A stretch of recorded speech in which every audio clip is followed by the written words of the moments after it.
Vivian Ashcroft had rehearsed this night in her head for 11 years. Not the dress, though the deep navy gown fit her exactly the way she'd hoped. Cut in a soft V that caught the chandelier light every time she moved. Not the invitation, embossed in gold script, sitting framed on her dresser at home, like proof that the girl, who'd once eaten ramen for a month to make rent, had finally arrived. What she'd rehearsed was the moment itself, walking into the Kensington room at the top of Larrabee and Voss, the oldest and most quietly powerful law firm in Chicago, as a partner, not an associate, not the new girl from litigation, a partner. She'd earned every inch of it. Paralegal at 23, sleeping 4 hours a night through law school. Junior associate at 28, the only woman on the floor who didn't flinch when the senior partners raised their voices. And now, at 34, her name would be etched into the brass plaque in the lobby, right below men whose grandfathers had founded the firm. The only thing she hadn't quite rehearsed was how it would feel to bring Grayson. Her husband stood beside her near the bar, a glass of sparkling water in his hand.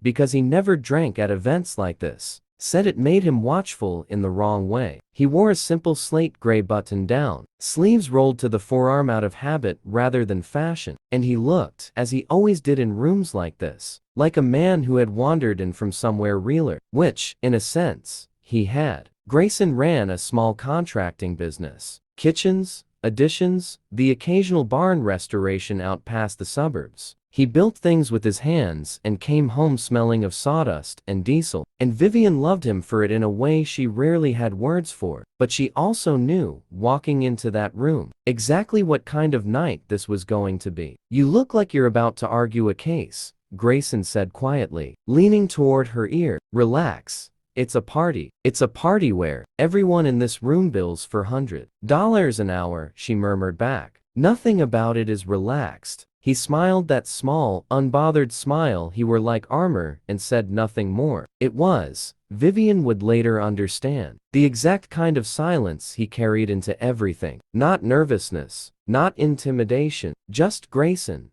watching, measuring, choosing not to perform. The dinner was hosted at the Larrabee estate, a mansion on the North Shore that the firm's founding family still owned. Its ballroom, lit by 3 enormous crystal chandeliers, and its walls hung with oil paintings of long-dead men in long-dead suits. Round tables of 10 were scattered across the marble floor, each seat marked with a gold-lettered card. Vivien found their table front section, close to the small stage where the managing partners would soon speak, and felt a flush of pride settle in her chest. It didn't last. "Vivien, there you are." Isla Whitmore, daughter of one of the firm's founding partners and a rising star in corporate law, swept toward them in crimson silk, trailing 2 associates Vivien vaguely recognized. Isla's eyes moved to Grayson with the practiced, unhurried curiosity of someone deciding whether a person was worth remembering. "And this must be your husband, Grayson," he said, offering a hand. "Nice to meet you, Isla." She shook it lightly, already turning back to Vivien. "So tell me, what do you do, Grayson?" "I'm a contractor. Kitchens, additions,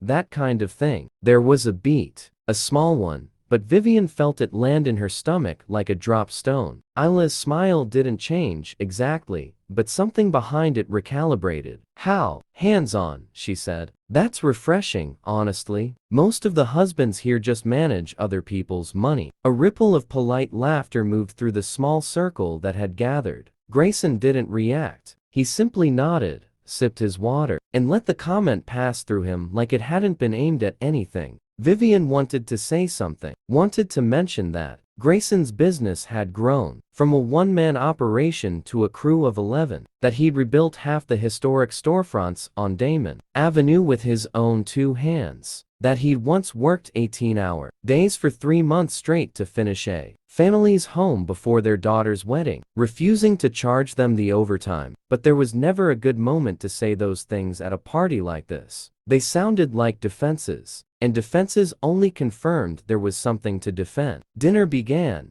and so did the evening's quiet cruelty. It came in small doses, the way these things always did among people too polished to be openly rude. A partner named Whitfield, 3 glasses of Bordeaux in? Asked Grayson if he'd ever considered something more stable, as though carpentry were a hobby Grayson hadn't yet outgrown. A junior associate joked that Vivian must handle all the paperwork at home too, given her profession, and laughed like it was the funniest thing she'd said all week. Someone asked, with Fox sincerity, whether Grayson found it intimidating being married to a partner now. Through all of it, Grayson said almost nothing. He answered, when asked directly, briefly and without defensiveness, and otherwise ate his dinner and watched the room the way he watched a job site before he ever picked up a tool, quietly assessing, giving nothing away. Vivian's jaw ached from smiling. By the time the plates were cleared and the managing partner, an imposing silver-haired man named Nathaniel Voss, rose to give his remarks, Vivian had stopped hearing most of what was said around her. She was doing the math. She always did in these moments. How many more minutes until she could excuse them both? How she'd apologize to Grayson in the car. How he'd tell her, as he always did, that it didn't bother him, and how she'd never quite believe him. Nathaniel Voss's speech moved through the usual territory, a record year, new partners, the firm's 112-year legacy. Vivian heard her own name announced, felt the applause, stood briefly, sat back down. Grayson reached under the table and squeezed her hand once. That was enough. That was, she thought, the whole reason any of this mattered, not the brass plaque, but the man beside her, who'd shown up in a room that made no effort to make him feel welcome, and stayed anyway. Then Nathaniel Voss said something that made the entire table go still. Before I close, he said, I want to acknowledge someone in this room tonight who most of you don't know. Someone who, frankly, saved this firm, though he'd never tell you that himself. Vivian felt Grayson go very quiet beside her. Not nervous quiet. Something else. 11 years ago, Nathaniel continued, this firm was in trouble. Real trouble. We just lost our biggest client. Our lease was up for renewal. And this building, the one that now houses our offices on LaSalle, was about to be sold out from under us to a developer who planned to tear it down. We had 30 days to raise the funds to buy it ourselves, or lose the address this firm has occupied for over a century. A murmur moved through the room. Vivian glanced at Grayson. He was staring at his plate, jaw tight. We came up short, Nathaniel said, by a significant margin, and an anonymous buyer stepped in quietly. No fanfare, no press release, and purchased the building himself, then leased it back to us at a rate that let us survive. He asked for nothing in return, except that we never make it public. For 11 years, I've honored that request. But tonight, I think it's time this room knew who kept the lights on in this firm when the rest of us had run out of options. He turned and looked directly at their table. Grayson Cole restored that building's original 1,920 seconds facade himself, free of charge, because he said it deserved to be saved properly. Half of you have walked under his craftsmanship every day for a decade without knowing his name. The room did not gasp. It did something quieter and stranger. It went completely, utterly silent. Chairs stopped shifting. Glasses stopped clinking. Isla Whitmore, 3 seats down, had gone pale, her wine glass frozen halfway to her mouth. Grayson finally looked up. He didn't smile, didn't preen, didn't do anything to fill the silence he'd just created. He simply said, quietly enough that only their table truly heard it, the building deserved it. That's all. Nathaniel raised his glass to Grayson Cole, the man who saved this firm, and never once mentioned it, including, apparently, to his own wife. Every head at the table turned to Vivian. She stared at her husband, 11 years of memory rearranging itself in real time. The 3 months he'd disappeared into a big renovation job downtown. The same year, the firm nearly lost its lease. The unmarked storage unit he kept that she'd never asked about. The way he'd always deflected, gently, whenever she'd asked what exactly he'd built downtown once. She had 100 questions and, for the first time all night, absolutely no need to ask any of them out loud. You bought the building, she said quietly. I fixed the building, Grayson said. Buying it was just what it took to be allowed to. Around them, the room had begun to move again,